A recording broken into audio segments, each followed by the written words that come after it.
আমরা কিন্তু সেবাই পাইতেছি না যা আমরা যেন জেলখানার ভিতরে বন্দি আছি। এরপরে ডাক্তার নাই, আমরা সকালে পড়ছি, আমরা এখন পর্যন্ত কোনো ডাক্তার পাইছি না। মানে একটা সিরিয়াস কন্ডিশন রয়েছে এই জায়গাটা। স্থানীয় হাসপাতালে হামের রোগী, এই জায়গায় আসার পরে একটু গরমের ভাব অতিরিক্ত, দ্বিতীয়ত বাথরুমের কন্ডিশন অনেক খারাপ, পানি ভরা বাথরুমে যাওয়া যায় না, পরিষ্কার নেই।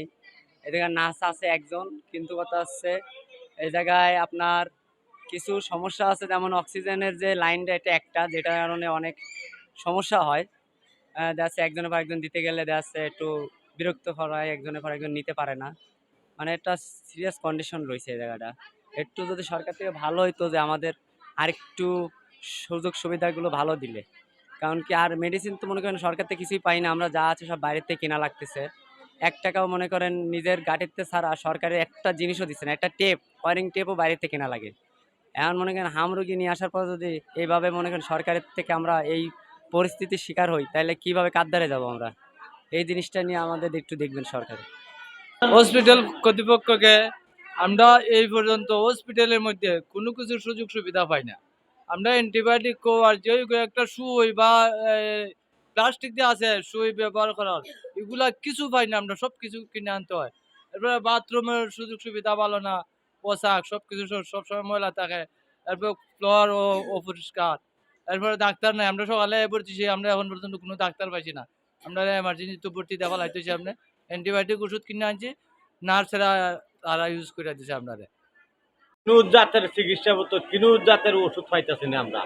আমরা কিনু সেবাই পাইতেছি না যা আমরা যেন জেলখানার ভিতরে বন্দি আছি। বাথরুম পর্যন্ত তালা মারে তোরা হেরা একজন মানুষের কিভাবে চিকিৎসা করবো, এটা কিনু সেবা নাই তার কাছে। ডাক্তার যে আমরা কয় এমার্জেন্সিত লই যাও, এমার্জেন্সিত লই যাও, ডাক্তার যেই কোনো ডাক্তার আইলে কয় এমার্জেন্সিত লই যাও।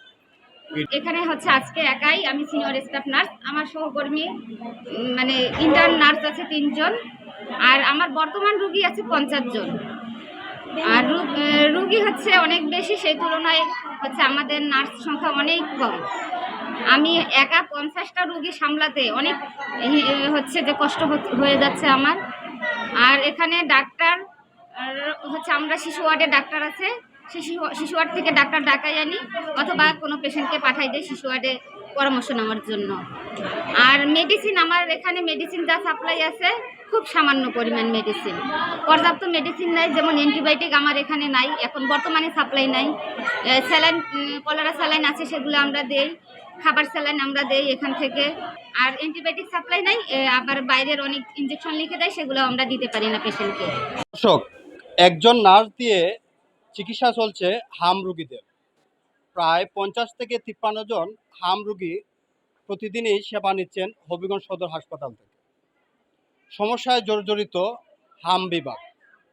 শিশুদের পর্যাপ্ত পরিমাণে চিকিৎসা পেতে হলে আরও নার্স প্রয়োজন বলে দাবি করেছেন বর্তমান স্টাফ নার্স যিনি আছেন তিনি এবং রোগীদের আত্মীয় স্বজন।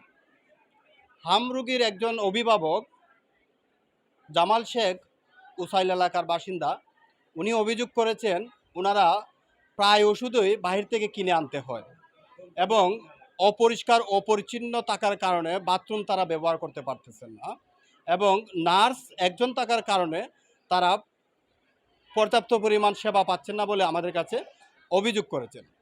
আমরা হাম বিভাগের যে স্টাফ নার্স আছেন শাহনাজ পারভিন, ওনার কাছ থেকে আমরা জানতে পেরেছি আজকে বর্তমানে ৫০ জন হাম রোগী আছেন এবং একজন রুগী গুরুতর অবস্থায় রেফার করেছেন সিলেটে, এবং ৩ জন রুগী ভর্তি হয়েও রুগী এখানে আনেন নাই, পলাতক হিসেবে তারা ধরে রেখেছেন, এবং ১৭ জন হাম রুগী আজকে ছাড়পত্র নিয়ে গেছেন বলে আমরা জানতে পেরেছি। শাহনাজ পারভিন উনি আমাদেরকে যেটা জানিয়েছেন, ইমার্জেন্সি সমস্যা হলে শিশু ওয়ার্ডে ডাক্তার এসে চিকিৎসা দিয়ে যান, কিন্তু হাম রোগীর জন্য নির্ধারিত কোনো ডাক্তার নেই, এবং ইন্টারনেট নার্স ৩ জনকে সহযোগী হিসেবে তিনি পেয়েছেন, কিন্তু উনি এককভাবেই সেবা দিয়ে যাচ্ছেন বলে উনি আমাদেরকে জানিয়েছেন। নার্স শাহনাজ পারভিন এবং অভিভাবকদের দাবি আরও কয়েকজন নার্স দেওয়া হোক এবং একজন ডাক্তার যেন তাৎক্ষণিক দিয়ে রাখা হয়, সেটাই দাবি করেছেন। রুগীদের এবং রুগীর আত্মীয় স্বজনদের অভিযোগ যে তারা সরকারিভাবে যে সুযোগ সুবিধা পাওয়ার কথা সেটা পাচ্ছেন না। বিশেষ করে অ্যান্টিবায়োটিক ইনজেকশন পর্যন্ত তারা পাচ্ছেন না, তারা এটাকে বাইরে থেকে কিনে আনতে হয়। বিভিন্ন সময় হাতের যে ব্যান্ডেজ আছে এসব জিনিস পর্যন্ত কিনে আনতে হয়। তাই হাম রুগীদের পর্যাপ্ত পরিমাণে যে সরকারি সুযোগ সুবিধা পাওয়ার কথা সেই সুযোগ সুবিধা পাচ্ছেন না বলে রুগীর অভিভাবকরা আমাদেরকে জানিয়েছে।